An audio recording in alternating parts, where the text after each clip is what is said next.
All right, Mike, how you doing today? Good, Frank. Good to see you. Same here. Good week? Oh, absolutely. Anything Great fun happen? week. Yeah, a couple of things. Just can't remember what they are. Just taking it day by day, moment by moment. You know, it's a beautiful thing about getting older. You forget the past. Or you realize it never existed. It never existed. Yeah. Who wants to cure Alzheimer's? Not I. I want to bring that on, baby. Because if you're always happy in the moment. It's like, oh shit, what happened yesterday? And it's like you're thinking about it, but I'm like, yeah, I don't remember what happened yesterday. I just seem to be happy. You know? No need. Yeah. Karen gets upset when I forget, though. Hey, you want to remember certain stuff. Yeah. Like the birthday. That's why we still have this. That's why I have it this tattooed. this third dimension experience. Yeah, I'm gonna tattoo a birthday on my arm just so I don't forget. It works, right? I just have to remember to look down at my arm a couple of days before the birthday. That's my problem. I would actually like, shit, it was 2 days ago. Oh, You're two in the moment. 2 in the moment.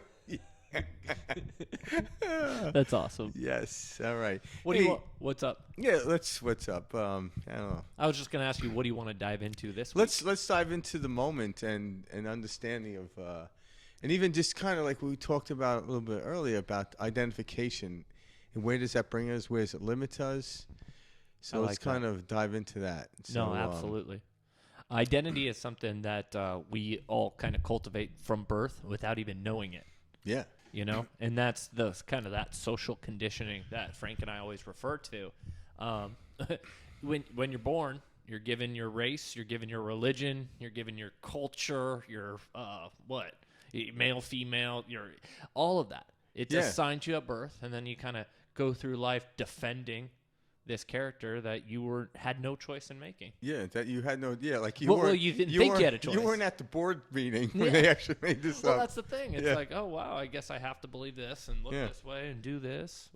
Well, why? No, you don't. Yeah, yeah, and that's what we're getting at. Yeah. So, and let's just touch on what we talk about identification. So, obviously, in order to make your way around this world, identifying, a car. So that is what we call a car. And you notice how I say that is what we call a car, because a car is just the identification. That's not really what it is, so to speak. It's kind of like Fast Times at Ridgemont High when the teacher goes, Jeff Spicoli, he goes, that's the name they gave me.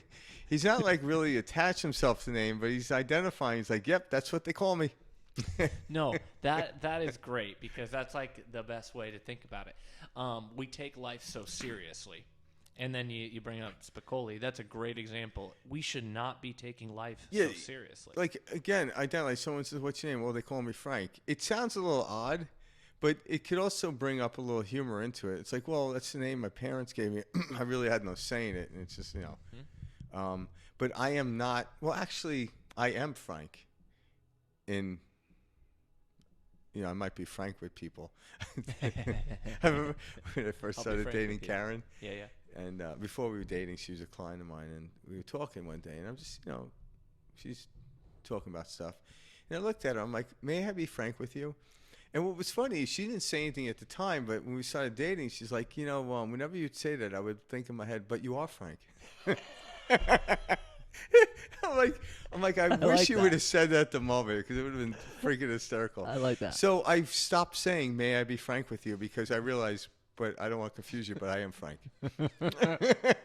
And I love, that's a perfect example. They call me, the name they gave me is Frank, and I'm also Frank in my personality. But that is why words and language is clumsy.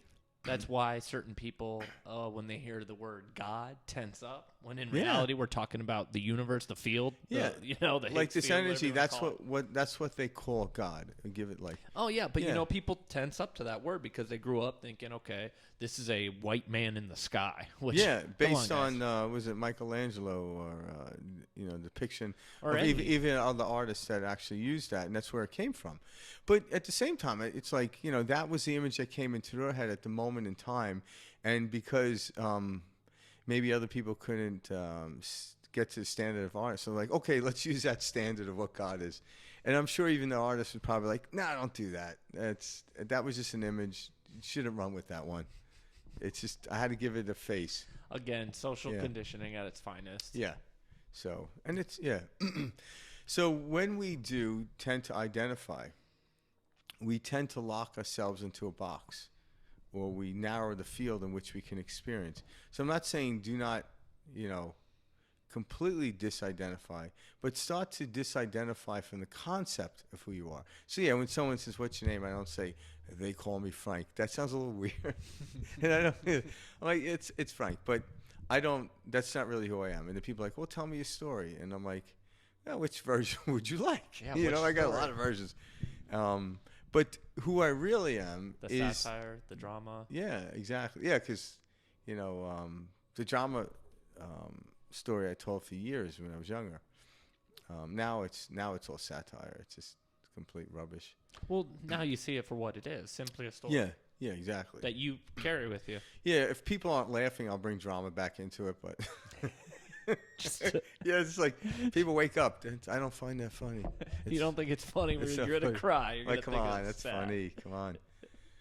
No, I know what you mean. And like, back to like what you were saying with the identifying. So these character traits that like Frank's talking about, we unconsciously do this, but catch yourself next time when you're talking and you use different descriptions about yourself, because none of the descriptions about yourself are you. They are actually a character trait that you are identifying with. So you say, oh, I'm an introvert. Okay, well, no, you're not an introvert. That's something you're identifying with. Or, oh, I'm an anxious person. No, that's something you're identifying with. Yeah. So begin to pull You away can act from. as if you're an introvert, or act as if you're. People love to person inside. describe themselves. Yeah. This is who I am. This is the reason I do this. It's because this is who I am. And what's funny is like, do you like that, trait? It's like, no, I can't stand it.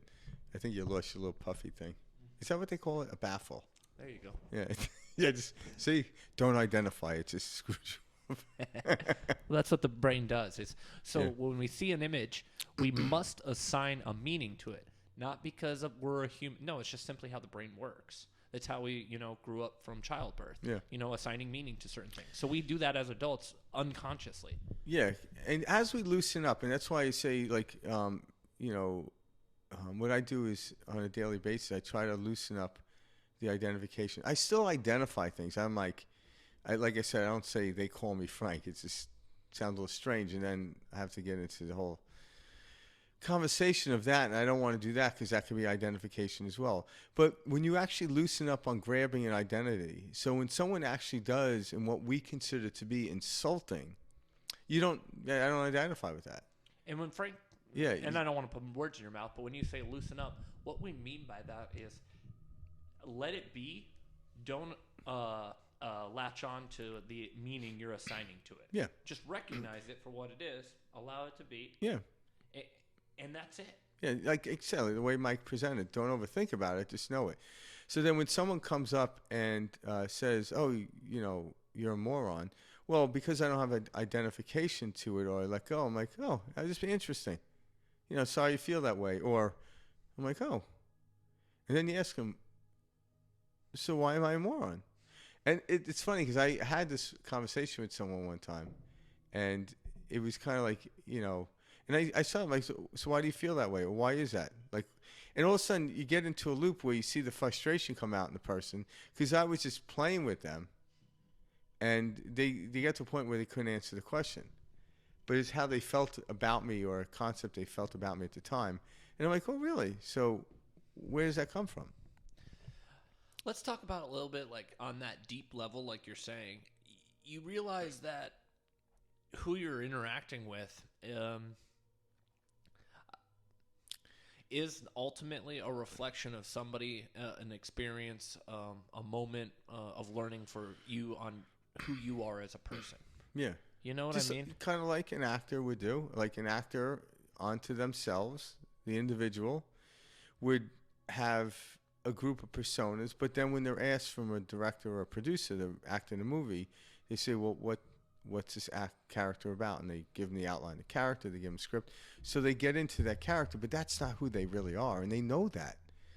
But what we forget, because like whenever I see interviews with actors, so who are you really? And the actor's probably thinking, if the actor understands the theory and concept that we're talking about, they're like, well, whoever you want me to be, but they don't. So they'll pull them into their world. But is that who they really are? I believe a lot of actors understand what we're talking about because they do it on a regular basis where they come into the character. Absolutely. But it's not, once the director says cut, they realize they're the observer of the character. And even when they go home and they're not in front of the camera, they're still a character because they're being observed by perhaps their spouse or another loved one or a friend. So when I'm being observed, I play a character role. But when I close my eyes in meditation, I lose all character traits. I get into a state where I lose that. But in the world, in order to remain into a sane state, what we consider to be sane is to actually get into a character trait that would be harmonious with another person, but don't get too attached to it. So if I'm having a conversation with someone, and even if they're talking politics, and I don't even identify with that, but I don't disassociate. So if someone's talking about, oh, I can't stand it, and I'll go into conversation. I won't necessarily lead or build up, because a lot of times when people start out with, I can't stand that person, it means they're going to start heading down the road of not feeling good. So I'll try to steer it away and soften it up. But by no means do I disagree with them either, because who am I to disagree with somebody else's opinion about something? But they get caught up in it. But what I find is when I do that, and it happens a lot, people and they have different beliefs. I'm like, well, have you ever looked at it this way? And all of a sudden when they shift their belief and thinking, sometimes it's a window for me to appear. I'm like, it's just a perspective. And then I'm like, that person, even if it's politics, they don't really control your life. They won't make your life better or worse, depending on who it is. Your concept of them do that. So I'm like, let's try not to give our power to other people. I know it exists. I know it could be a hurdle or a distraction. But it really isn't the causation of who we are unless we believe it is, and then it is. And as we look at all the world around us, it's not about burying your head in the sand, but you can float above it and see it for what it is and not have it affect you and still move along the direction in which you really, truly want to experience.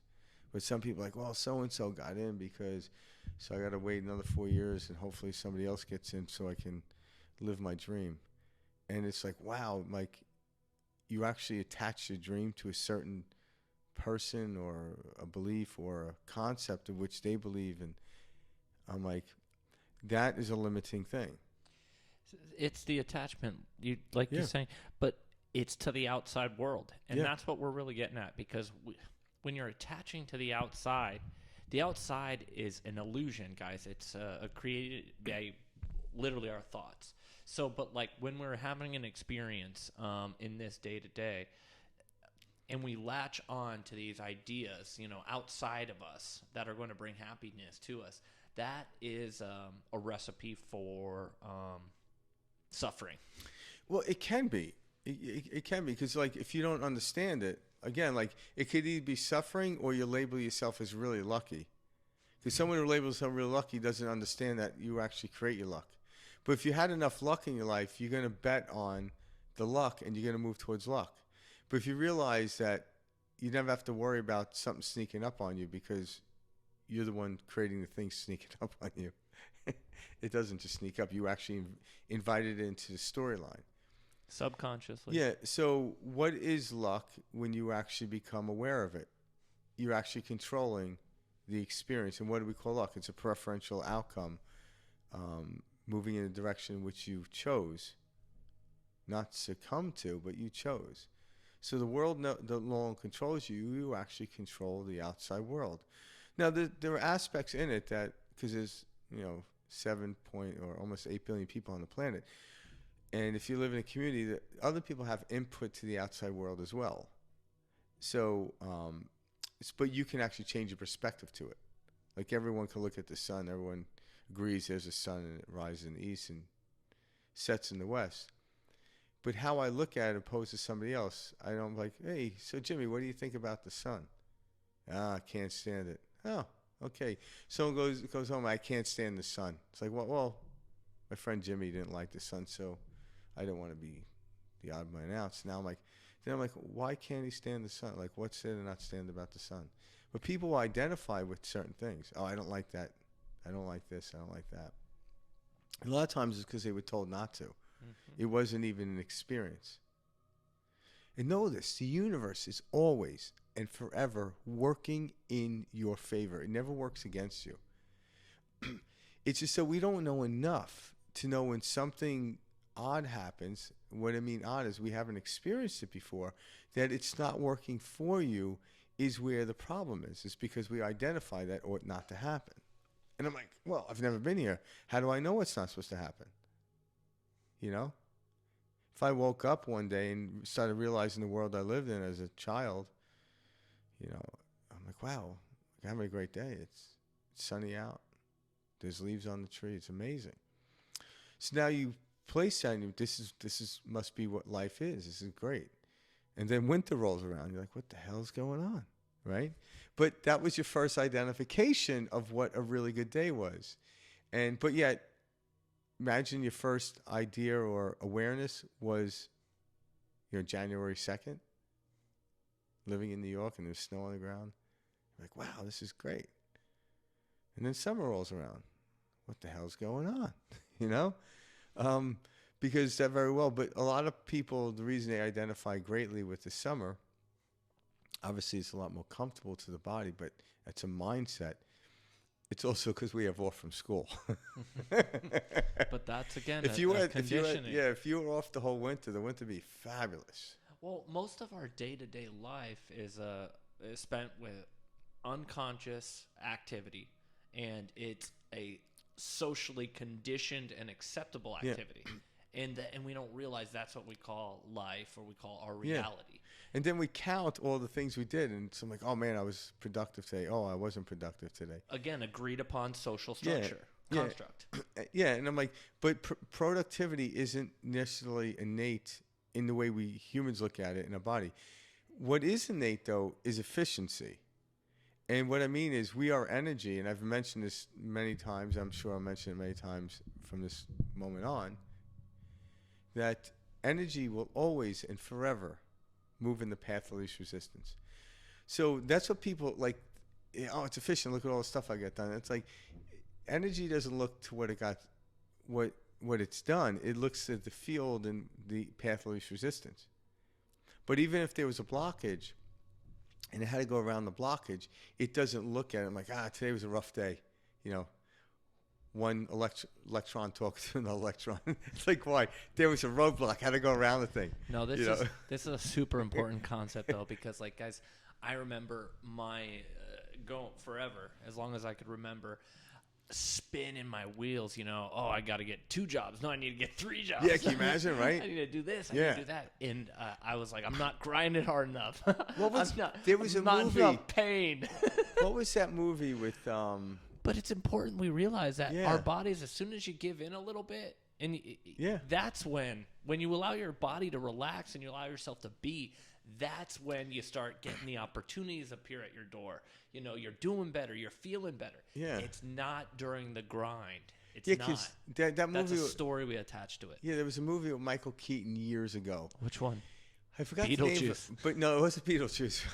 One of my favorites. Well, that'll be another transmission talk, but no, it was about like he was a family, and I think he was a construction worker or something like that, a contractor, and it's like he didn't have enough time in the day, but he found this machine or somehow to duplicate himself, so he can get more done and still hang out with the wife, hang out with the kids, and still get work done. I remember the cover of this at Blockbuster. Yeah. It was like 8 of him, right? It shows you how old it was. The fact that Mike said Blockbuster. But you know what I mean? Yeah. When he's on the cover, and it's like 8 of them in a mirror. Yeah. Like so, and think about that. So every day you're like, oh, I can do this. So you would have to duplicate yourself and split yourself in order to have experience. But so people are like, well, I would love to do all these things. And I was talking to somebody the other day, and they were like, I wish I had more time. I'm like, why? Because there's a lot of things I love to do. And I'm like, is there anything you're doing that you don't like? And they're like, no, everything I do is I love. I just like to do more of them. And I'm like, why? That is very weird. Yeah. It's like you're sitting at a dinner. Like, I wish I had 3 stomachs. I could eat all this food. I'm like, this, because what happens is, it's so funny. But the sense of anxiety came over because he's like, I like playing guitar and I want to play drums and I want to do this. I'm like, do you realize now you're ruining the drums, you're ruining the guitar, and you're ruining whatever it is else you want to go, like working at the gym. It was happening at the gym. This guy was bringing this up. I'm like, do you realize if you just focus on the gym and focus on the drums and focus on the guitar when you're interacting with those, time will compress for you. You know? And God isn't like, let's mess with this person. Let's give him something new to do every day. Like, that's anxiety. But you think you want to do all those things. It's like, no. I'm like, I know when I go to a restaurant, I choose a meal, and I don't think halfway through it, shit, I should have got the other one. I used to do that, though, by the way. But no, it's like, oh, this is good. And I completely act as if it's like my last meal. Because I know it's not. That allows me to sit there with it. But if someone said, literally, no, this is the last meal, so make sure you choose wisely. And all of a sudden, you probably wouldn't choose. I don't know how people on death row do it. Can you imagine telling somebody, this is your last, what do you want to eat? I'm like, I'm about to die. Does it really matter? I don't even know if I would eat the day before I was getting the surf and turf. Electric chair. Surf, yeah. I'm ready. Yeah, I just Filet wanted some. and lobster tail. And then it's like, hey, would you like a doggy bag? And you're like, I can't take where I'm going. Thank you, though. So the reason we like joking around so much, guys, is literally you make everything as serious as you want it to be, or you make everything as lighthearted as you want it to be. Yeah, enlightenment is the ability to see through things. And the thing about joking, what we like to do is it's the quickest change of energy. When anyone laughs, and that's why when you tell a joke, you're walking the person down this path, and then all of a sudden you make a hard left, and they didn't see it coming, and that's why they laugh. Because it was the unknown. That's what a great joke does. It's like, hey, look over here. And it's like, bam. And you start laughing. It's like, I didn't see that coming. It's like, yeah, that's life. Life is about walking down the street. I'm like, I didn't see that coming. I'm like, yes, that was a great day. But yet you actually behave properly. And that's the thing. We need to start enjoying the little things that come at us. Yes. I tell it to Karen all the time. It's just a matter of, oh my goodness, you know, whether we would normally see that as a non-preferential, you know, activity or whatever. When you're in the moment of anything, it's a different experience. And like, begin to just recognize little things about your body and like your day when you're putting on your shirt, you know, like the smell of your fabric softener, or like do you need to change it or get a new one, or you like the one you have? No, but you know what I mean? Yeah. I start to recognize like the little things, like warm water, you know, the way certain things feel in touch, and it's like, and smell. It's like you appreciate that, you understand that this is just for sensory experience. This is not the character that I created and dragged around with me all my life. My body is simply for me to taste, touch, smell, hear, meditate. And it's the recorded experience is what you're having. So yes, we record it, but yet at the same time it experiences. That's what the physical body does, what we call the ego mind or what have you. And the ego mind is the owner of the physical body. Well, the ego mind's important to discuss because it's exactly what we're talking about. It's self-identity. Yeah. That's what the ego mind is. Yeah. Yeah. But as you go along and start to disassociate, but that's the beautiful moment, is when you're actually doing something that requires a task, like putting your shirt on. And actually when you're doing that and just like paying attention like to each button as you button it up, exactly. All of a sudden this is where God speaks to us. Yes. But what happens is if you're trying to get out the door, you misbutton your shirt, you miss a button, you jumping from one thing to the next. Yeah, my arms are in the sleeves, but yet the collar's flipped the other way. And you're in this hectic moment. You miss all the whispers from the universe and what I call impulses to move you in the direction of your preferential experience, or what people call your purpose.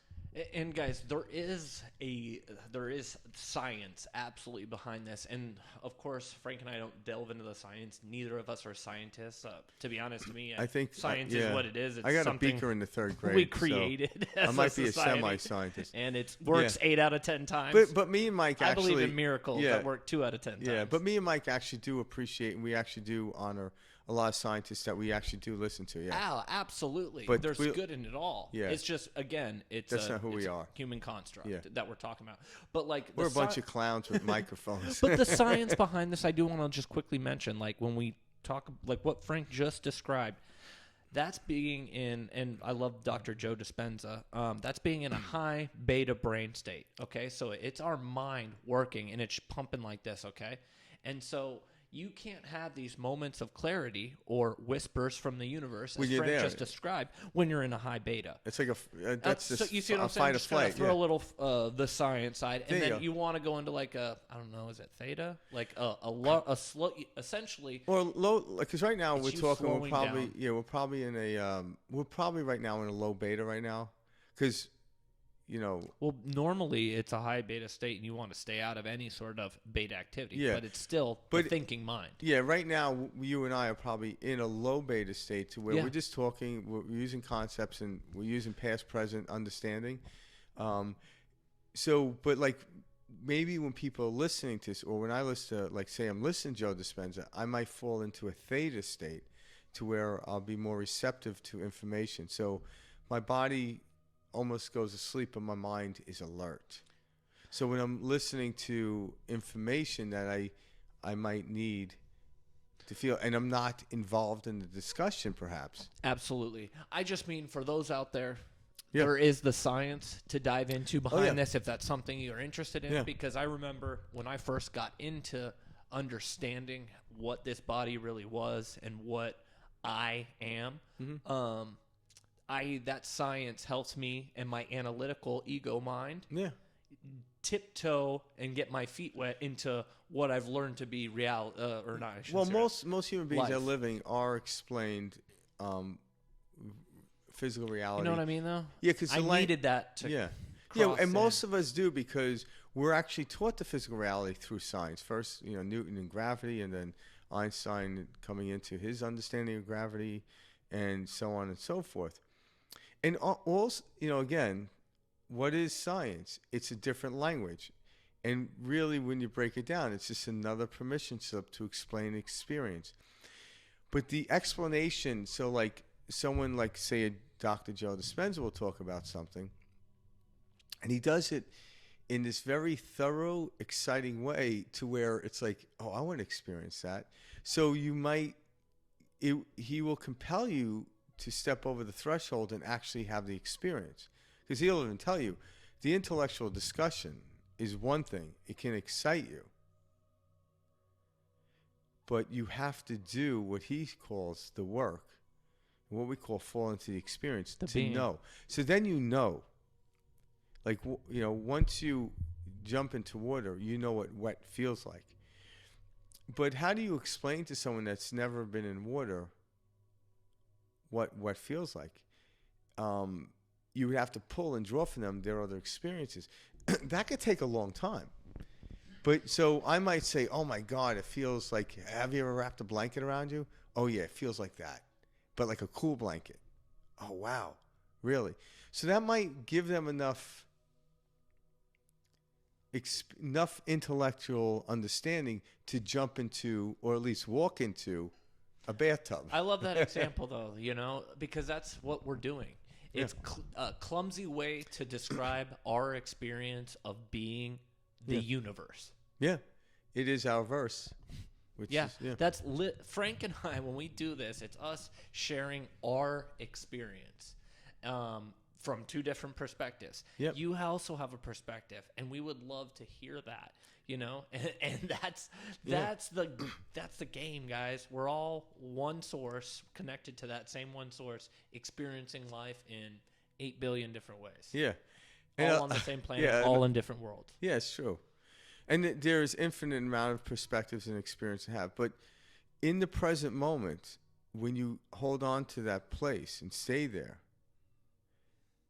knowing that there's infinite perspectives allows me to stay in this moment. And that's the key. Understand we're eternal. And in eternal, there's an infinite amount of experiences. This allows me to eat the steak or sit in the chair or have this conversation with Mike right now and not think about what I'm going to do later tonight or tomorrow at all. I don't think about that at all when we're sitting here. I'm like, this is all there is in this moment. I know other moments will show up, but I can't even conceive them right now. I'm so focused. And when we're here, we get into this zone factor or this field. And we're in this field, it actually feels good. And it's like we don't rehearse, we don't do anything. We don't have anything written down to like what to say. It just comes off the top of our head. Mm-hmm. But we're no longer looking for another moment. This is all there is. And that's what we mean by avenues, guys. You'll find different ways where you'll feel this sense of flow. It could be in playing music. It could be working out. It could be with your cat, with your dog, anything. Yeah. Find these different avenues and just become one with that experience. You know, when you truly allow yourself, you know, to just be in that moment, and then realize that can be applied daily in all situations. Yeah, You can and be throughout in that the day, moment, yeah. and carry that feeling and that level of energy with you throughout the day. And watch the people and watch the experiences that come into your life. It will blow you away. Yeah, and when you find yourself, when you become aware of falling out of that place, you know, aggravation, any anxiety. Enjoy it. Yeah, or enjoy it, but just a simple identification of it, stepping out, is the disassociation or the beginning of the disassociation from it. So the awareness is everything, and that's what we call awakening. Nothing else needs to change. Once you're aware you have a habit, it is no longer a habit because the awareness actually separates you from it. Because now you're actually in control. Now, if you go to do it, you can fall back into it or you can choose to do it. But just simply aware that, because this is what happens. People are like, I have anxiety. Then they look for the story to why they have anxiety. I'm like, no, you got to keep yourself in anxiety because it's. But they gotta prove it because you're creating this story actually in the state of anxiety, so it's going to be an anxiety-ridden story. And how do people get rid of it? How they get rid of it? They get so tired of telling a story that they fall asleep or get distracted, and all of a sudden. But if you actually just sit there and say, "Oh my God, I'm having anxiety," and if you could stop the identification of why I'm having anxiety, you actually separate, and all of a sudden the anxiety goes from here to here and it diminishes. It diminished greatly to where, I feel better. Why? Because you just identified, you became conscious of the fact that you were anxiety. You literally disidentified with anxiety just by the awareness of it. But then you're like, I have anxiety. Because so-and-so cut me off, and years ago I got cut off and I almost died. And I'm like, wow, that's a great story. The guilt trip even. Yeah, and it's like, wow, it's a great story. And then I could see why you have anxiety, because you're holding on to the past and you're bringing it into the future, and now you're in this present moment, and all of a sudden it's like, oh my God, the past is going to represent my future. I'm like, well, that really, I can see why that's disturbing. But I'm like, but why don't you just let go of it? We don't know what the future brings. But in this present moment, you are safe, you are secure, you're one with yourself. And anything that comes, what you even consider may be harmful, you'll have all the information, all the tools, everything to deal with it, to overcome it. Well, our minds just play tricks on us. Just keep it simple. Well, the mind tries to run itself. You know what I mean? Like, that's what I always try to tell myself because Well, what you're describing, actually, I remember running through so well. What really plays a trick on it is not necessarily the mind per se. It's the body telling the mind how to think. Oh, yeah. I see what you're saying. If someone's like coming at me, the mind saying, oh my God. When we say the body making the mind think, it's, okay, when my body feels this way, this is how I react. Yeah, exactly. But when I actually step away, the higher mind is just an observer, and then it calms down and it disassociates the emotion. That's the space we're referring to. Yep. That's the space we want. It's you recognizing, when my body feels this way, I react like this. Yep. That's that space. Yep. And when you get there, it's a sweet spot where you realize, wow, I was identifying with the anger, thinking that was me, but I'm watching myself with that space, Yeah. associate or disassociate from the anger and say, no, it's a choice. And that's such an empowering feeling, is when you begin to recognize that you're not the emotions, that's simply a sensation, that you're choosing what to assign or what emotion to assign to it, or what feeling to assign to it. A good example of this is like when a kid gets hurt when they're a young child, and depending on how the parent reacts, they'll cry or they won't cry. Yeah.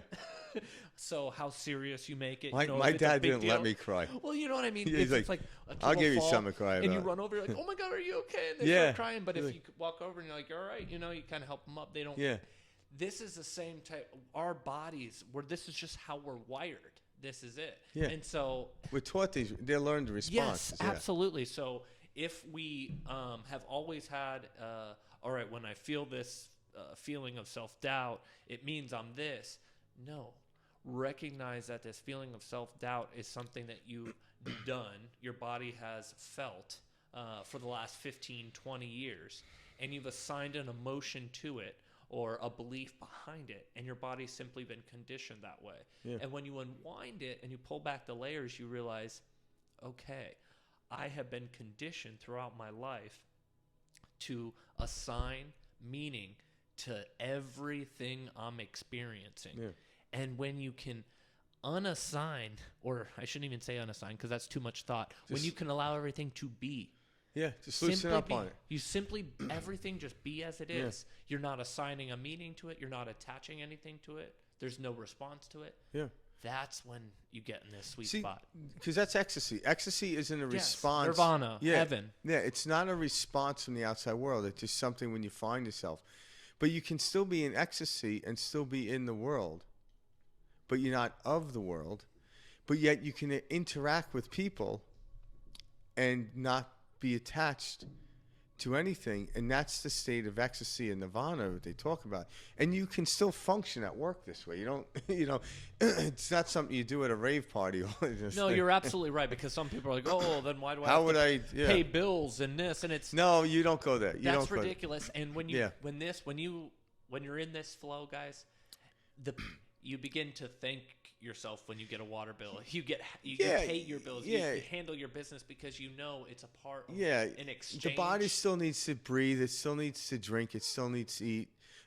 And what did Jesus say? Like, give unto Caesar what Caesar owns, or Oh, I know. know what you're trying So to he wasn't disassociating from the physical world. That's what Caesar represents, the physical world, and Jesus was teaching the inner world. But people are like, well, what do I do? It's like, well, give unto Caesar what Caesar is due. So the physical world, give it its due, but don't attach yourself to it. It's not a big deal.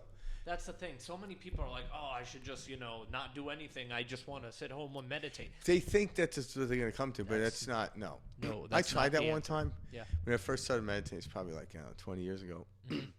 And I was meditating for a while, and then I had a goal. And I met the goal. I was meditating for like an hour, hour and a half. And one day I took off from work. I'm like, you know what? I'm going to meditate all day. And 20 minutes into the meditation, I just felt amazing. And all of a sudden, I just naturally got up and started going somewhere. I'm like, shit. Completely Like, cutting off the yeah, energy. like, damn it. I'm like, what? It's like, I was supposed to meditate all day, but I didn't understand it. So I set myself down to force myself to get back to meditation. But what happened was when I got into this field, That's I where wanted to that go was on your to goal. Caesar and give Caesar what was due. I wanted to actually interact with the physical world. All I needed that day was that 20-minute meditation. But yet I got up, and that was the impulse to get up. That was like God saying, now go forth and do something. It's like, I have money. Well, now go spend it.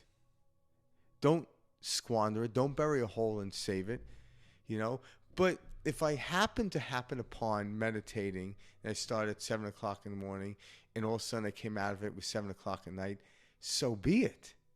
But it wasn't a goal.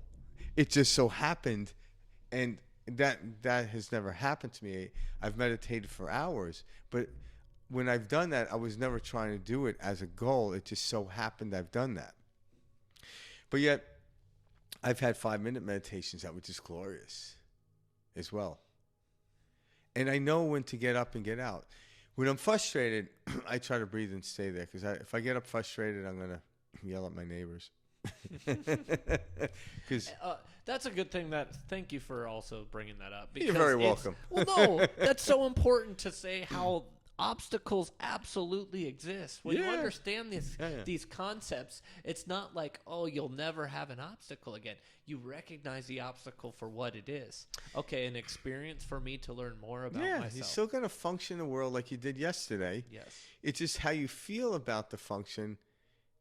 It'll be different. It's like, you remember You the see days. it as it is. Yeah, remember the days of like cleaning your house with, playing music and you danced around vacuuming, and then the day you didn't want to do it was a struggle.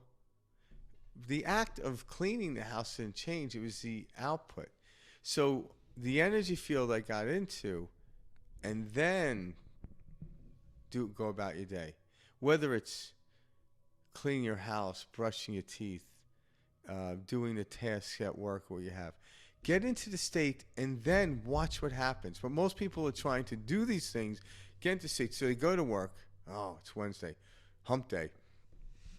And then they're pulling into work thinking, okay, I got a coffee break in an hour and a half, right? So they're thinking ahead. They're like, a coffee break, go back to work. Okay, lunch is coming. Oh, the end of the day's almost coming. And then when the end of the day gets there, you go home. It's like, oh, okay, trying to get through this, and I go to sleep. And I'm like, oh my God, it's almost Friday. And then Friday comes. Oh shit, it's almost Sunday.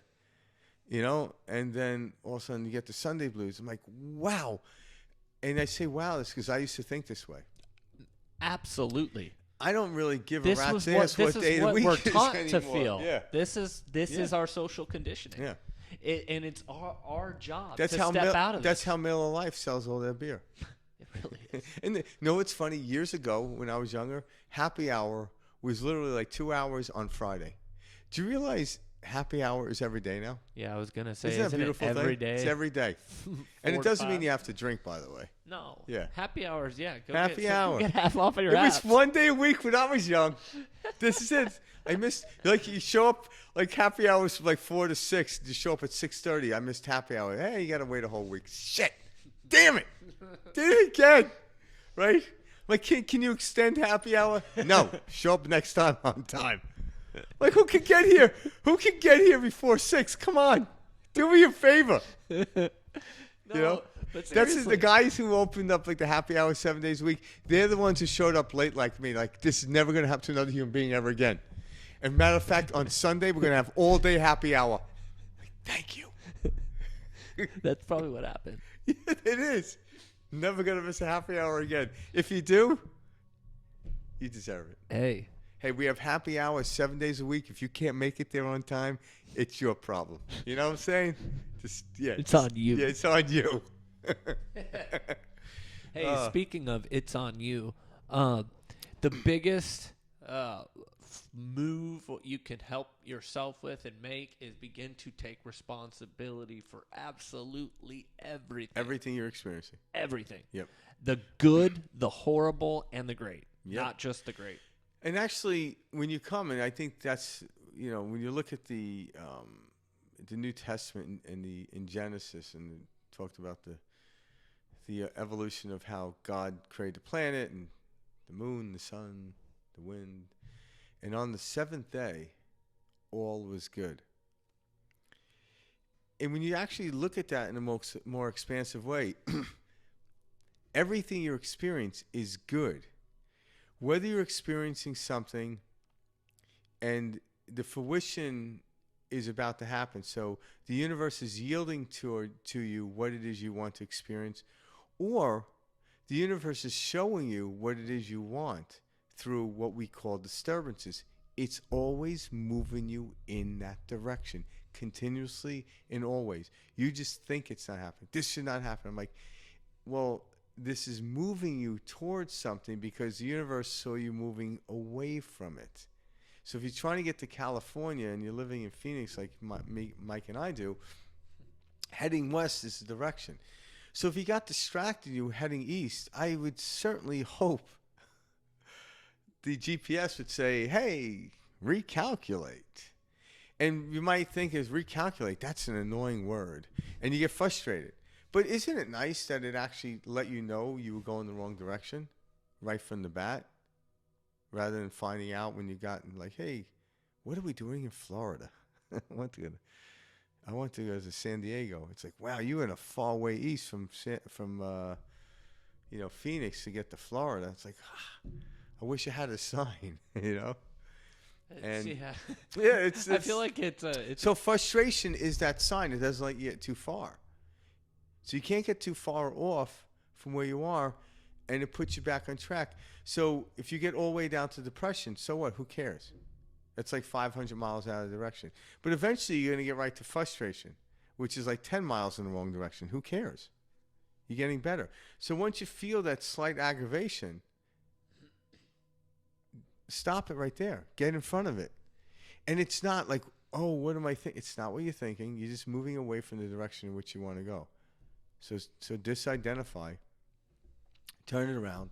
And no matter where you are, even if you make it all the way to Florida from Phoenix, you can still get to San Diego. You can. And if you're really clever, you jump on an airplane. You know? exactly. Yeah, and so you can do it. You're never lost. You're like, fine, I'm going home. I'm never going to travel again. Every time I do, I get distracted, and I never get there. And it's like, no. I'm like, this is how life is. There is a lot of things that can distract you. You know? I think the problem with the distractions that I at least had is I always thought, okay, not only it should happen like this. Well, we don't know. Yeah, exactly. I was able to disassociate from that very quickly. It was more me trying to, all right, I'm going to make sure my attention's only on this way to work out. So I was trying to kind of flip it Now a you're little trying bit. to... And this is the ego at its work. So I'm trying to point that out. Yeah, be careful, because Yeah. we morph this into multiple... Yeah. animals that we tug in with in our mind. So recognize it for what it is, and That's why when the word distraction, the way I identify, the way I define it is, distraction is the art of discovery. That's it. So and I suggest to anyone, you could take my definition, play with it, you make your own. But always take it and make it work for you, not against you, and all is good. So I got distracted. Yeah, well, now I discovered something. You know? And that's a good thing. It's still, and then you move towards the thing, and then you have the fulfillment of something. But until you have an unwanted thing, you don't even know what to want. Until you're cold, you don't know to be warm. Until you're hungry, you don't know to be full. You don't know to eat. When you're out of breath, you don't know about oxygen. The duality of life, it's all good. If there was an east, there wouldn't be a direction west. Right? So when you accept all of them, you don't go off the rails. You're like, oh, this is interesting. And then when you really get to that place, whether you're going east or west, it doesn't really matter. You're going to be fed. You're going to have oxygen. You're going to meet people. You're going to have all the same experiences. They're just going to look different. And when you dive deep into this, you have this sense of knowing, right? And this sense of knowing deepens and deepens as you become more and more comfortable with it. And when that happens, you no longer try to make sure you're not trying to manifest a certain experience. You really take each day in and see it for what it is, which is a blank slate. And when you allow the world to open up to you, the opportunities that you were looking for surface in the most unexpected ways. Yeah. And let me do my best not to identify or to tie into, but like I'm going to explain like the ideas of, like, let's go from like belief and knowing. Okay. All right. So a lot of us live, and I know I have. So, when I say a lot of us, I'm just generalizing. Our because experiences. I only know 10 people. So I have no idea, a lot of us. They tell me there's 8 billion on the planet. I have yet to see them. Again, I'll take their word for it. But in a life of It's funny because everything's just yes, I have no idea who actually counted. well, Right? Yeah, exactly. There's an algorithm that does that, so I'm not worried. I trust that. But everything. so anyway, so a belief, people are like, oh, I believe, and they hold that to a strong place. But I'm like, if I say, so, hey, what time, you coming to the party on Saturday? I'm like, yeah, I believe I'll be there. We want to literally move into the state of knowing. How do you do that? How do you move into a state of knowing? Because what is knowing? Knowing is already having the experience. I know what pizza tastes like from this particular place. I know it. I don't need to believe it. I know gravity. I don't need to believe in gravity. It's not a belief anymore. A belief is something you hold intellectually. I believe in God. It means you don't know God. So when someone says, I don't believe in God, oh, maybe they know God. That's another way of thinking of it. But the thing is, a belief is a very wishy-washy, but it actually puts you on the precipice, it can, to teeter you into the experience to know. But what really is that key? It's faith. So a lot of us live maybe in a life, and let's look at life, and life is a wave. And you have a belief, and then you might doubt, get back to belief, doubt, you shimmer up to belief. And you kind of run like this flat line. But there's another understanding. At the peak, you know. In order to know differently or expansively, I must have faith. And then to a new knowing. Faith. To a new knowing. Faith. To a new knowing. You're climbing. Now, there might be a time in human history where faith isn't even needed. You just completely know. And you just elevate without the physicality of the inertia. But right now, in order to elevate to a higher knowing, my inertia is faith.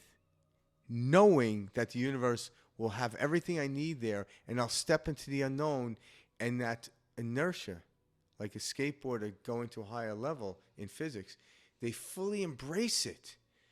So faith allows me to fully embrace the dip and need to get more inertia to get to a higher knowing. Because I don't want to get to the same level top knowing. That's just a belief. Because nothing is new. So we're encouraging people to step into the unknown with faith as much as they can. And do little things. Like read a book that you would never read. And what happens is the mind starts to change. And then you realize in the universe, everything is little or everything is big. How Einstein said it. I love this. Either everything is a miracle or nothing is a miracle. You cannot separate. And why Einstein came to this conclusion is when you had like Newtonian physics, and then they came into this mysterious operation of like metaphysics. Scientists literally separate. Well, this is how things operate in classic physics or Newtonian physics, and things that unknown act like this. And Einstein says that's impossible. Everything's got to be explained in the same field. That's why everything is either a miracle or nothing is a miracle. You can't separate the two. And what he means is it's how we look at it. Hence the observation theory in quantum physics. Yeah. That alone shattered science, quote unquote. Well, it moved it into another realm. It didn't shatter. I shouldn't say shatter. Yeah. I guess the classic physics of it. Yes, thank you. It's just now it's been proven that the observer has an effect on the observed. Yeah. And so for us to say that our intention does not change the outcome of our observation, it's been quote unquote scientifically proven otherwise. Yeah.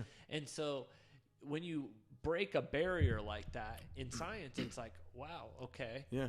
We now know from a scientific level that the way we interpret something has an effect on how the outcome is. On the electron, which creates the physical matter in which we live in.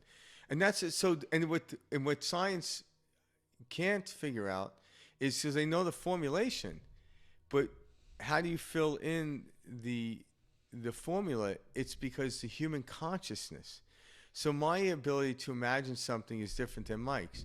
That fulfills it. So quantum physics is always an open-ended type of system, where classic physics, If I take an object and I let go of it and drop it, it's going to, if it's the same weight and trajectory down to the ground, it's always going to end up the same way. But when you step into the field of the unknown, it's never going to be the same. So you have to drop experimenting and have faith in knowing.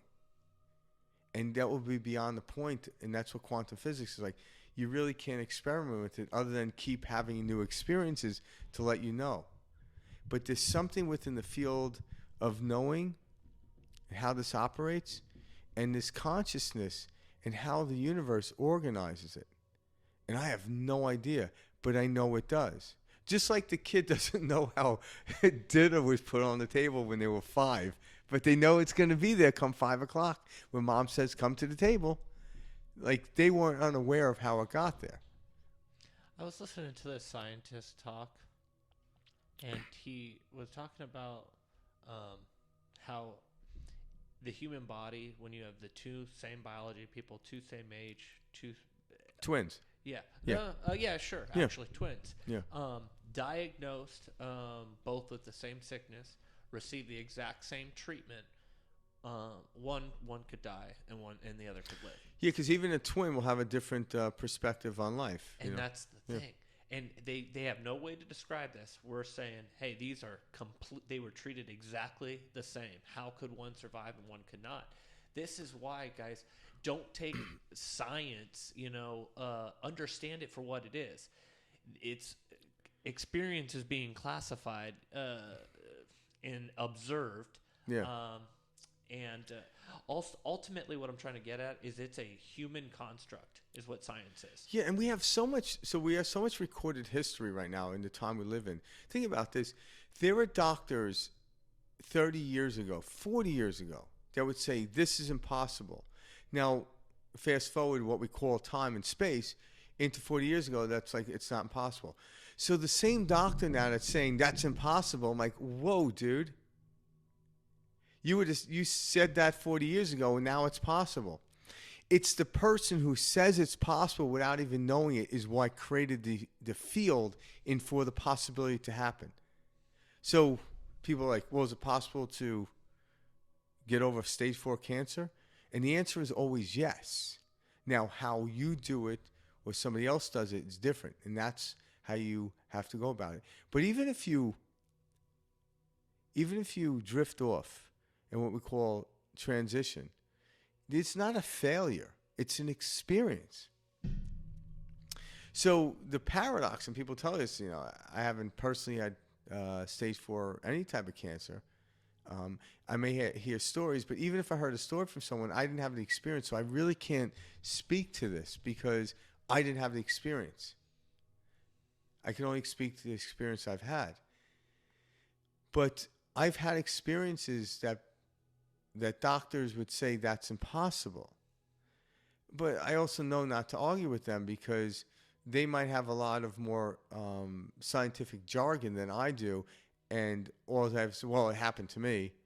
And it would be very even difficult for me to prove it at the point in which I'm now because I can't take them back to the point in which I had it, nor do I want to go there because it is a field.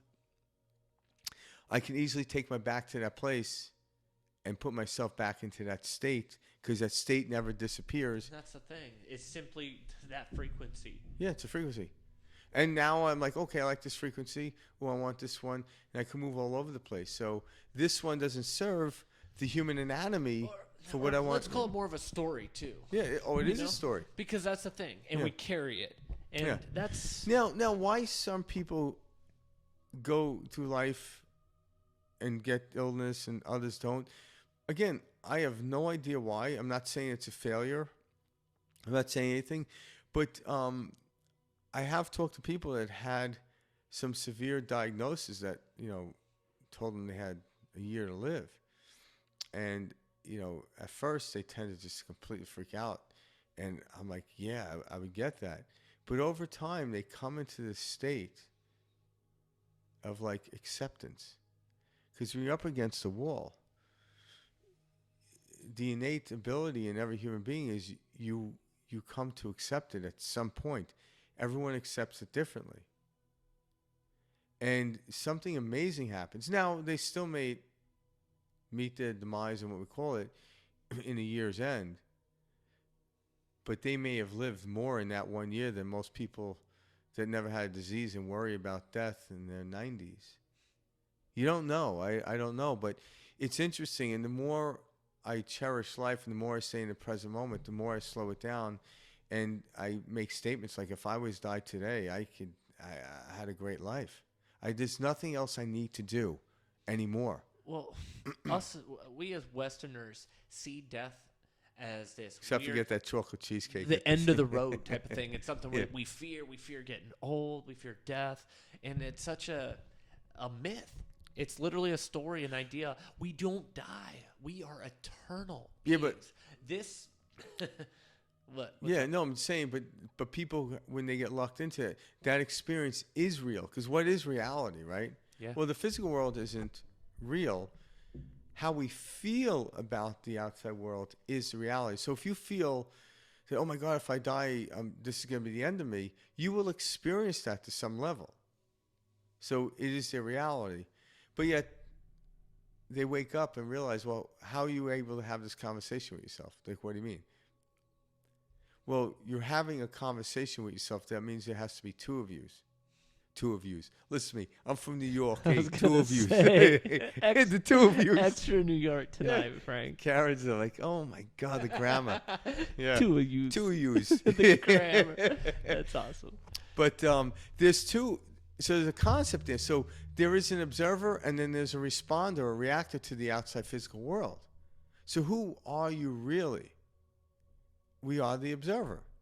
And how do I know that? Because the observer can change the responder to the outside world, but the responder to the outside world could not change the observer. It can't. It can forget there is an observer. But the observer can be like, and then can send a signal down to the body and say, don't act that way. Yes, I could fall down and cut my knee, and the body will send signals to my brain saying something occurred around the knee area, and we call that pain. That won't go away. But they're like, oh my God, I'm gonna die, or oh my God, that will go away because I don't have the emotional attachment to it. But the mind can disassociate from that and just simply, oh, okay, it's gonna heal. Let me respond to it. Let me wipe it up. I address it, and then I go about my day. But oh my God, my day's ruined. I gotta go. I gotta run to the emergency room. No, you can still make it to the emergency room and make it to lunch if you stay in that calm state. And I'm just throwing these different scenarios out there, but they're good examples. That's all stuff we can relate to. yeah, it is. Yeah. Speaking about relating to, Yes. I believe we have a couple of questions. Yes. So we've been Let's on doing this for a little while now. So people are actually sending us questions. Yes. Let's take a look. Yeah. All right. Here's 3. Oh. Do you want me to should I just go for it and read it out? Yeah. Read the first question. All See if right. we- yeah. What if you don't really know what you want? You don't really have a clear direction or sense of purpose. Stay at How home would- and sleep. Seriously. I love it. Good gut reply. How would you advise someone to begin finding their purpose? Okay, so what if you don't really know what you want? You don't really have a clear direction or sense of purpose. How would you advise someone to begin finding their purpose? I like this. So, all Yeah. right. You want to dive in? Yeah. I was Dive like, in, let me right? dive Yeah. in, because I get this so well. Okay, so I was a musician for a long time in my life. And then I remember when it started winding down after I graduated from college, I got into the business world because I was like, that's what a working adult does to be happy, right? Yeah. And that's where we find happiness, finding a great job after college. So anyways, I dove into that, and I felt like I lost part of like who I was, not being in music anymore. And I remember how rough it was for me. And I didn't know what I wanted to be now. And this was very It's funny. Most people want to be a rock star. And you're like, yeah, I'm getting the hell out of here. We're going to become a lawyer.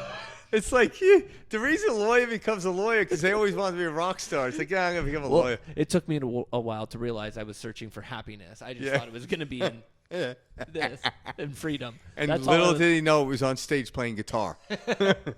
So anyways, I know this feeling very well. And so when you don't know what you want to do, the best thing is to realize that that does not matter. Because what Frank and I are talking about is ultimately a skeleton key. So when you begin to know thyself, when you learn these concepts and when you begin to practice these concepts in your daily life, opportunities begin to unfold in the most wildest ways. And you'll run into an experience in something you would never imagine. You'll meet a person, you'll speak to someone who will introduce you to someone, and it will lead to where you're supposed to be. And it will be something that you know when you get there. You won't know it beforehand, and you can't think of your way to get it. So the best way to know what you want is to truly just be. Because you don't know what you want. Allow life to unfold, and when it lands, I mean, that's Yeah, kinda no, something it's I've great. been- That's a great way of saying it. Another way of thinking about it is, why do you want? We don't know enough to know want is. We know what we need. Well, desire is thought, so keep that in mind. So when you Or- realize what you got going on upstairs, Or- you realize yeah, that thought or- is simply Or truly what we think we want is the great job, the house, the girl, the husband, or whatever it is, in order to get to a state of feeling good. But a state of feeling good ought not to be a want. It should be an actual innate ability to do so. But because the world isn't, so everyone wants to do this in order. Once I found my purpose, I felt good. I'm like, no, your purpose is to feel good. Regardless, whether you're looking at a leaf or constructing a building, that's the place you ought to be in. It's nothing you're searching for. Like, I remember that scene in Forrest Gump when it was like, I think the storm ended and they're on the shrimping boat and Captain Dan's there and he's just floating and you could see this. He overcame something after the storm because it was like an angry scene. And he's just floating there and he looks up at Forrest and he's like, Forrest, have you found Jesus yet? And he's like, I didn't know we were looking for him.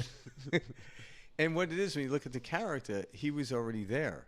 There was nothing he was ever looking for. He never had a need and a want, but yet he was the one person that throughout the whole, I believe it was like a 4-decade period, the achievements, but yet that's not what he wanted. It was a state. And you could tell in these states when he did want, it was because of loved ones, such as Jenny. He saw the pain in her and he wanted to change that. But everything else just came to him because in the state, when you get into the state, all the experiences, the universe already knows what you asked for. Stop asking. Right? How many times you have to ask Santa Claus for the gift? You keep doing it, you're going to annoy the hell out of him. Say, I'm not coming over your house. Stop asking. begin to Ask a week before. You ask any day after, you're getting cold, buddy. I look at it the same way because it's allow knowing that just because you don't know, that's not a bad thing. It's a beautiful thing. You've been conditioned to think that if you can't think something through, A, B, C, D, that you don't understand it. So recognize that that's simply a conditioning. That it's okay to not know and experience and watch how beautiful a situation becomes. Yeah, and that's where faith comes in. But what it is you really want is to feel good. We think the great job, the great path that someone gave us, and you're not ever moving towards it. You actually are already there. When you enter the present moment, you realize you have everything you need in that moment. And each present moment that follows, there's only one, but each perspective of each present moment will always present what you need from the perspective in which you want. Stay there, and you'll never want ever again because you're already there. You don't really have a clear direction or sense of purpose. Well, to be honest, there's no such thing, is how I would look at that. You know, Yeah, who gave when I'm you in the that idea? state. Like, who gave you the exactly. idea? That's the biggest thing is ask yourself, says who? And then you'll begin to realize, okay, so I guess would that be society, my parents, Your teachers. Again, these are projections. Yeah, and they did it out of concern, but no one's ever been able to fulfill that. No human being has. Well, that's because No one ever ended up. they're thoughts that we Yeah, they never ended up at 35 years old based on the experience they had from kindergarten up through college and thought they would end up where they were. No one ever did. So why are we still trying to follow that path? Step into the unknown with faith and know that everything you need will be provided.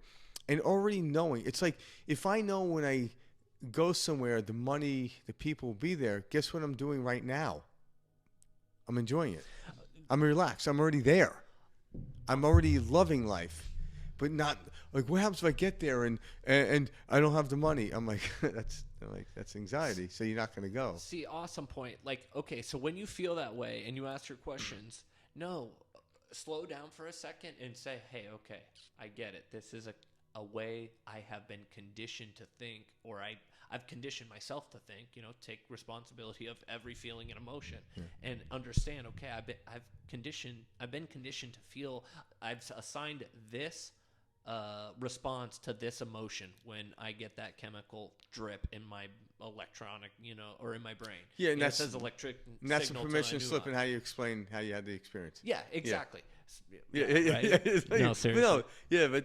But yet, there's nothing wrong with that. I'm not saying disassociate because, all right. Hopefully that satisfies whomever. Mm-hmm. We won't give the name. And how would you advise someone to begin finding their purpose? Watch a leaf. Watch a leaf fall off a tree. Breathe. Yeah. Pay attention to the person in front of you at the grocery store. Tell yourself there's nowhere you need to be but right where you're at, and that's truly So the wherever best you way to are, see it. just even if there's nothing around, look at the fingerprints on your hand. And what happens? You eventually drift into a place, and all of a sudden you start feeling good, and then you'll get an impulse to move, and then you'll say, okay, this is my path. It's an impulse, and it moves you along. You never stay stagnant in the place of present moment. Oh my God, you're floating through the cosmos. I will tell you this. How would you advise someone to begin finding their purpose? Find yourself. Yeah. And how do you do that? Just sit still. And even if your head is chattering about worries, that's okay. Just observe it. Simply observe yourself in as quiet a state as possible. And you are already there. All right? Yep. So. You want to go on the second one? Yeah. All right.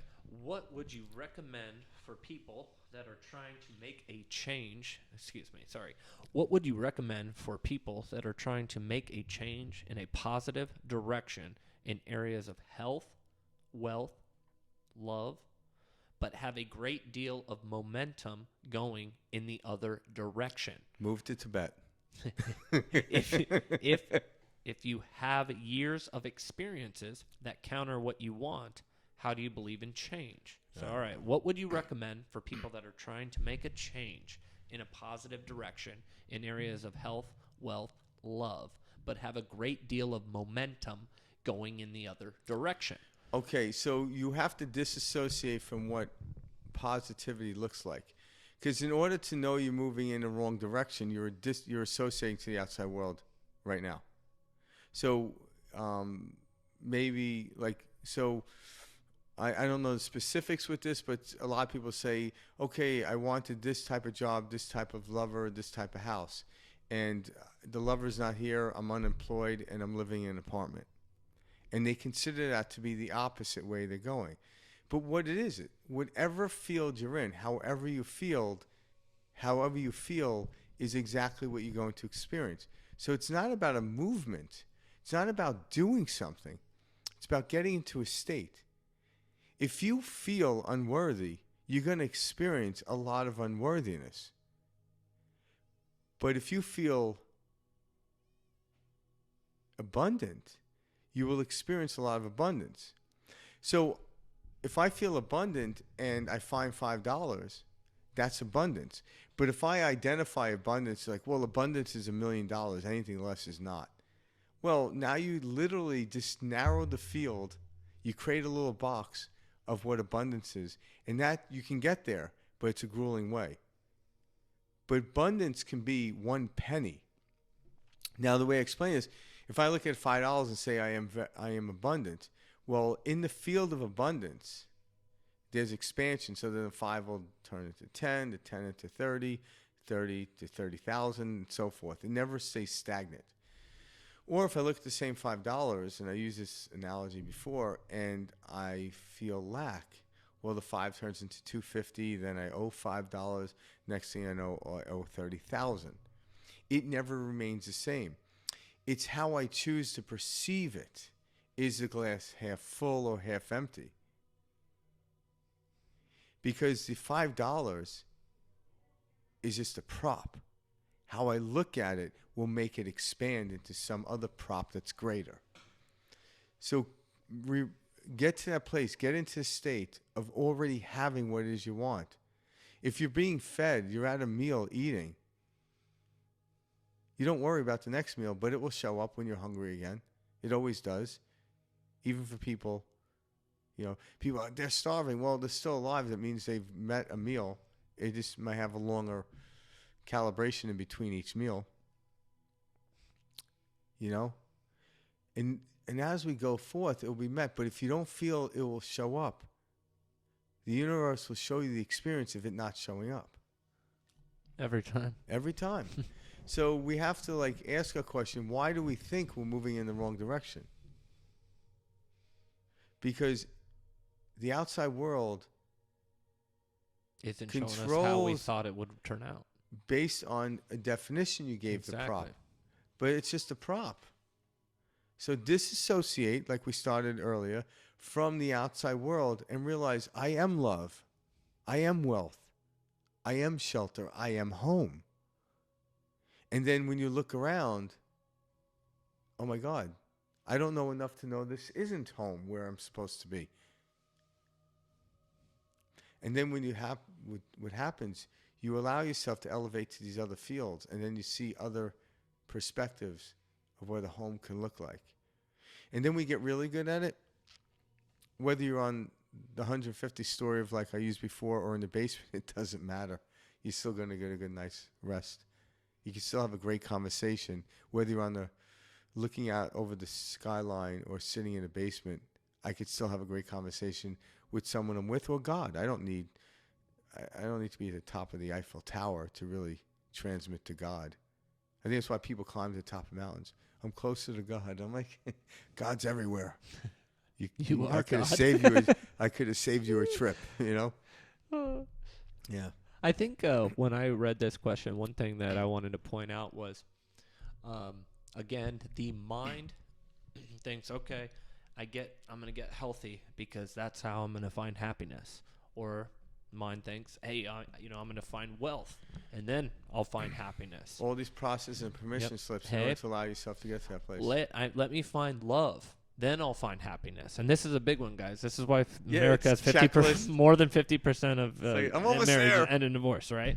So look at all these. These are all health, wealth, love. These are all what we define as happiness. Yeah. So let's more look at, we're not going to find it by checking off these boxes. We're going to find it within ourselves, and then these boxes will begin to naturally just get checked. The health just comes because it's a feeling of, oh, I'd like to move. I'd like to get out. I know this because this is a very interesting thing. How do you know what love feels like? How do you know what health feels like? Because you are it. So, like someone says, I'm always depressed. I'm like, you can't always be depressed because you wouldn't know what depression is. You have to understand happiness in order to understand depression. So, to say you're moving in the wrong direction, it's like you're looking at it from a very warped sense of reality. Because you are love. You are abundant. These aren't things you collect along the road on the path in which you're searching. That's who you are innately. That's why when you tell yourself, I have to find it, it's the stress of it is because it's like the universe saying you're already here. It's like getting on a bus trying to get to New York City, but you find out you're on 32nd and Broadway. You're already there. Why would you get on a bus? Stop it. Get off the bus. You're there.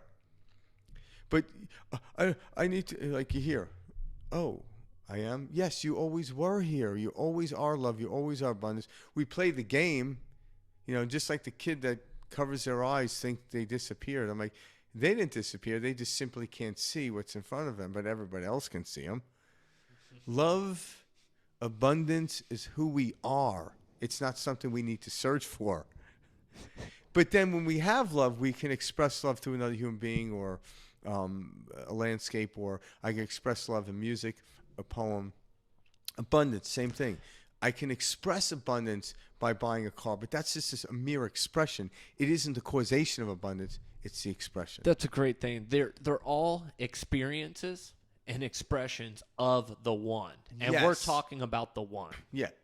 So you're already there. Yeah. And you can't not be there. This isn't something for the exclusive. This is every living being, you Yeah. know? All Yeah. right, let's move on. Let's see. If you have years, wait, hold on. This is a second part of that question. If you have years of experiences that counter what you want, how do you believe in change? So this is a perception shift. That's Okay. all that's needed here. The thing is, what is change? It's always happening. So again, do you need to believe in gravity? No, change is something that's out of our hands. It's a constant. So you don't need to believe in it. Change always exists. Now, I understand what they're getting at. If you have experiences that counter what you want, that's you defining how something needs to play out. And guess Yep. what? That is not even change, people. That's just a reiteration of an experience you had previously. Yep. So there's no such thing as what you want because it is what it is. And It is, there's yeah. 'Cause what- every experience. What you take want, it as yeah, it what we is. really want is to get back to the place of feeling good, which who we are. We are love, we are abundance. So if you're experiencing love and abundance, you're already in that field. That's who we are. That's who we start from. So, people are like, I need to get back there. I mean, just open your eyes. You're there. And that's why it's like, we're trying to make it as simple as possible. A lot of people say it's tough. Yeah, it could be tough for somebody that had their hands over their eyes all along and not realize they have the ability to remove their hands from their eyes. Because they've never tried it is why they're identifying with tough. But once you do something, it's no longer tough or hard or difficult. And how do you believe in change? You don't. Everything Change- is change. Change is the only constant. It's the fourth law in the laws. Me, Mike, a while ago- force. So the four laws, and I've got this. I've heard this from other people, so it's not like something I woke up from a sweaty dream with and like, oh my God, God spoke to me. The four laws, but I experienced them, so I understand them. So the first one is existence. So if you exist now, you've always existed, and you forever will exist. And then the one is the all is one. That's what we were talking about. You can't separate us. We all have an experience. But yet, if there's 8 billion people, we're all having 8 billion perspectives of the same moment in time. That's why we're In the all on quantum. one Earth, but Yeah. 8 billion different worlds. Yeah, so to speak. And they're overlaying, so we see that. Yeah, we live in certain Yeah. social And constructs. fractal geometry and fractal mathematics gets a little more into that. So if you actually, take a little part of any pattern and you blow it up, it represents the whole. Even that 1 inch of it represents the whole. So the one is the all is the one. The third law, and what we consider the third law, and which me and Mike kind of came to agreement and understand, is what you put out is what you get back, and also very popularly known as the law of attraction. These are laws you don't believe in. They exist. You don't believe in gravity, and people are like, I believe in law of attraction. Mike, it exists. Whether you believe it or not, it exists. So it's a knowing. Now, the attraction works magnetically. And what I mean is, if I have a thought and my body feels that it can actually happen, so the thought and the way I feel, the electromagnetic field, is in alignment, I will then experience it in the physical world and in the emotional world the same. And that's what we call production or productivity or no, I'm sorry, we call success. But if I know it's possible, or actually I want something, but I feel like I can't have it. If I felt I couldn't get to San Diego, guess what I'm not doing? Is heading to San Diego. It doesn't mean I failed. You simply didn't go to get there. You see what I'm saying? But San Diego exists. I don't believe I can get there. Well, if you don't believe you can get there, guess what's not going to happen? You're not going to even go. Like, see, I told you can get there. I'm like, no, you simply didn't move. So that's what we would call unsuccessful, moving away from the thing. But it was your belief that says you couldn't get there. So where did you construct that belief? How did you come up with the idea that you can't get somewhere? Because if you have an impulse to say, oh, I would love to experience that, it means you already have the potential. Because I'm just pulling us in air, but I would never say, I want to be the strongest man in the world. That is not in my field, nor do I want to do that. So I'm not moving towards it. So when I say anything is possible, yeah, but you know the potentialities. You start thinking about it as a young child, or you dream about it. It's because the universe is saying, it is possible for you. Just keep moving down this path. But the path is what it is you're trying. Because when you get to the place where you can lift all the weight in the world, you find out, you start telling the story about how when you were 10 years old, you had this dream that you'd be the strongest man in the world, or woman. But it was the journey that you're looking for, and how often I felt good. And what happens is, even a lot of times you get to that place, and when you thought you felt bad, oh my God, I can change my perspective of it. I no longer feel bad about that time I ripped my bicep trying to lift a heavy weight. It actually worked for me because it elongated, and they come up with another story. It's like, oh my God. So we don't know what we're supposed to want. We don't know. But what we do know is we are love when we sit still. We are abundance. And then allow it to unfold. And change naturally happens. If you're excited, change is exciting. If you're miserable, change is miserable. One thing just that relates to all these type of questions.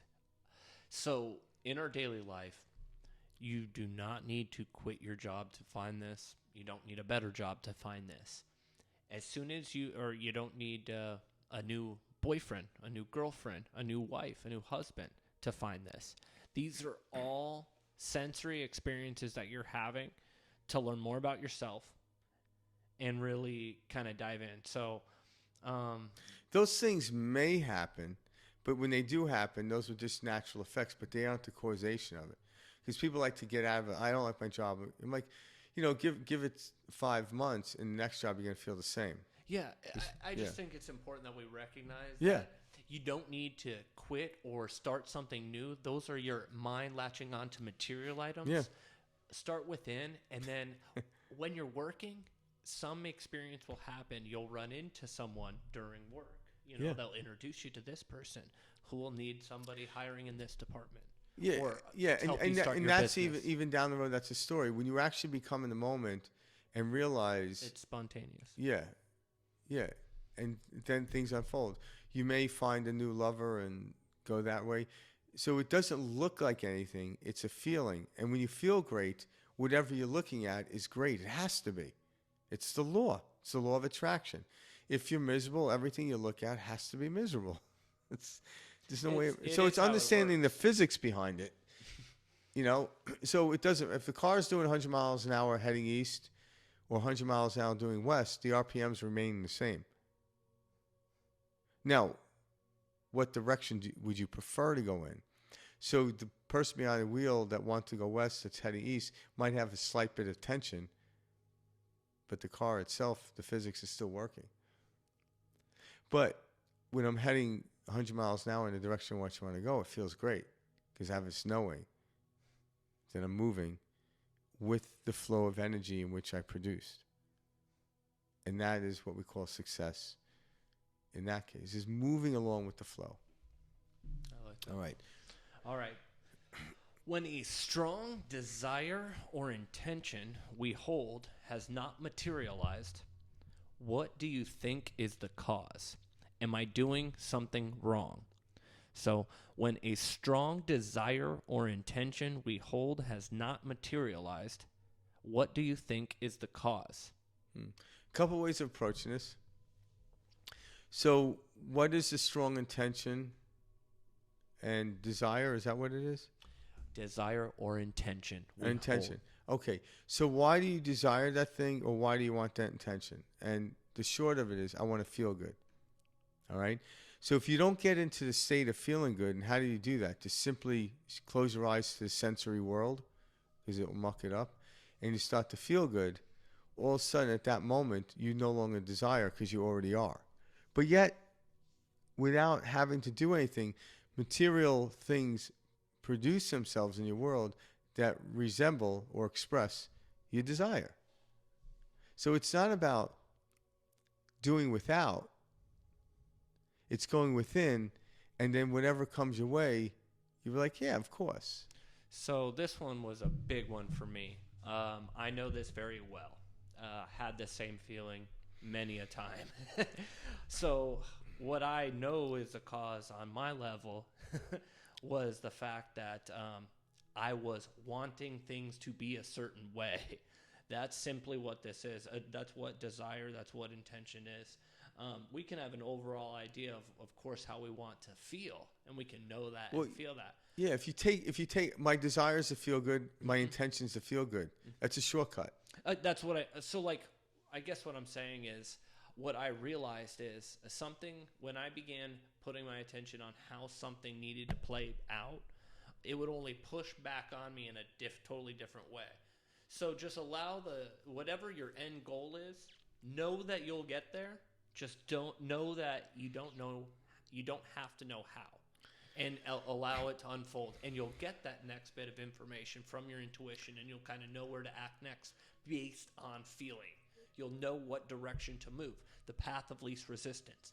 So recognize a strong desire or an intention simply for what it is. Yeah. It's a way you want something to play out.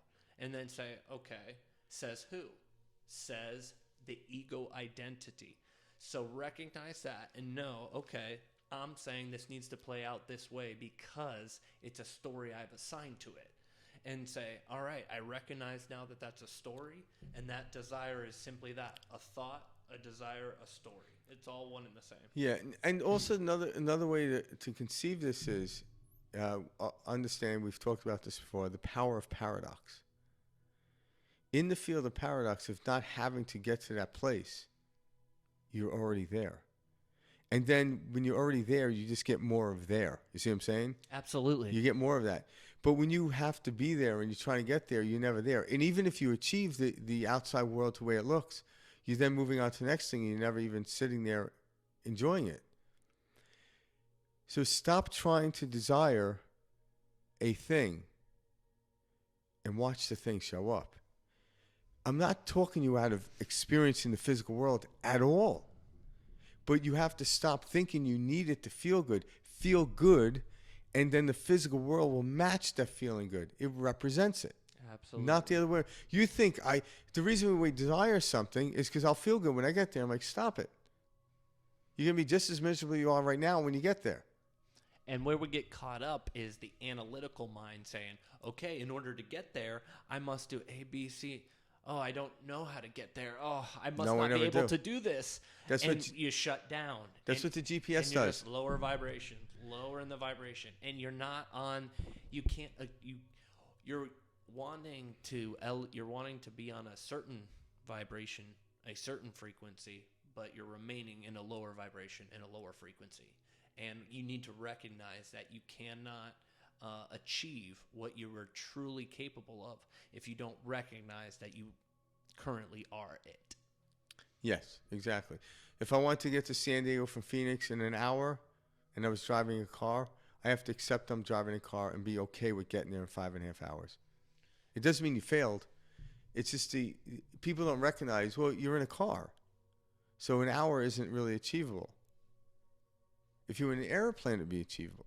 So where did the idea of an hour come from? Well, someone that was in an airplane, that's where the idea came from. Let's touch on the second half of that same part of that question, because it says, what do you think is the cause? This is a super, or I'd like to dive into this because Frank and I are big about this. Whatever you want it to be, and that's the power of the mind. So when you ask about what is the cause of something, think about it. When they say Everything what is is a story we're when they assigning say to how it. do they reference what is the cause of? So when a strong desire or intention we hold has not materialized, what do you think is the cause? And I said, whatever you want to say it is. Well, yeah. Also, empirically, the cause is you think you know what it is. All you're doing is pulling an old experience into the future with Correct. Cause is the story we have assigned to an Yeah. experience that we wrote. So you can make the cause something that will propel you into the situation you would like to see, a preferential situation, or you can allow the cause to be seen as something that would be non-preferential or a negative experience. Or the cause into why you haven't seen it is because you haven't let go of all the other possibilities that can happen. You're trying to literally know your way into an experience without knowing it. So you're not really basing your faith. So you're taking an old experience, an old past idea, and trying to jam it into the future and say it ought to be like this. I'm like, well, that's not new now, is it? Like watching a movie 5 times doesn't change the outcome. I have the ability in the 5 times of watching to have a different perspective. But the actual analytical aspects of it, the movie's still an hour and a half. It doesn't change. The characters doesn't change. The lines don't change. How I perceive it may change. Next time you ask yourself, I want to know what caused that, or what is the cause of this, say to yourself, what is the story I'm assigning to this? And look at it that way, because you start to really get on a different level, because you're like, okay, this experience in the past, I've assigned this type of emotion and response, but it's unnecessary. It only made me upset, or it only took me in a direction I didn't want to feel. Again, all these questions are based on the focus on the outside world. So how do you know you're not there? Because you're looking at the outside world, and you're allowing the outside world to generate how you feel as an old response. But the outside world only exists because of an inward response. And, you ever hear the saying that everything that exists was once imagined? So prior to his existence, a human being had to imagine it and create it into the physical world. But then once they created it, now it's physical to where they can show it to everybody else, then somebody gave it meaning. And so now I'm constantly attaching my emotion to this table. But this table didn't exist prior to someone in their mind inventing it. So why are you attaching yourself to something that's fleeting? We are already the path. We are the path. We are already there.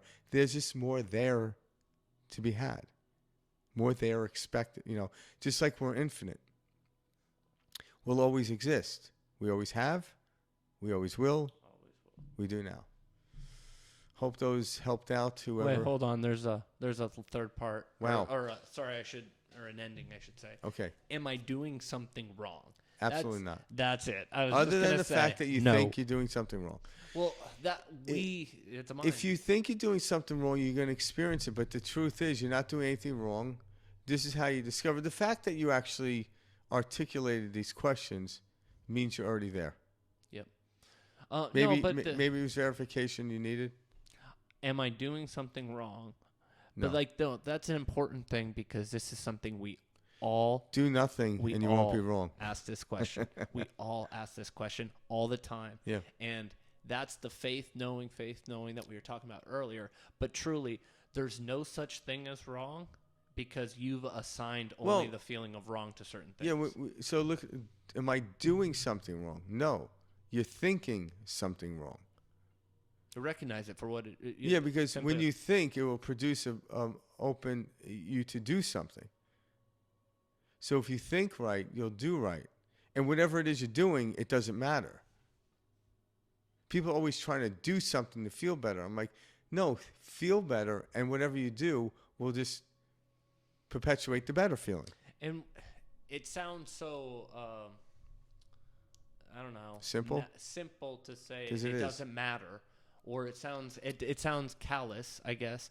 But I guess what I mean is, it doesn't matter. Hold on a second. It only matters as much as we want to assign meaning. Yeah, to it. and you hit on something. You say it sounds callous, Mm-hmm. and I've heard people say that before. But yet, in the study of human history, in the focus on the outside world, has anyone really experienced the achievement in which we're trying to look at? And no. So what is really callous?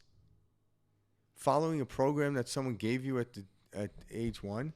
Like, what is the callousness here?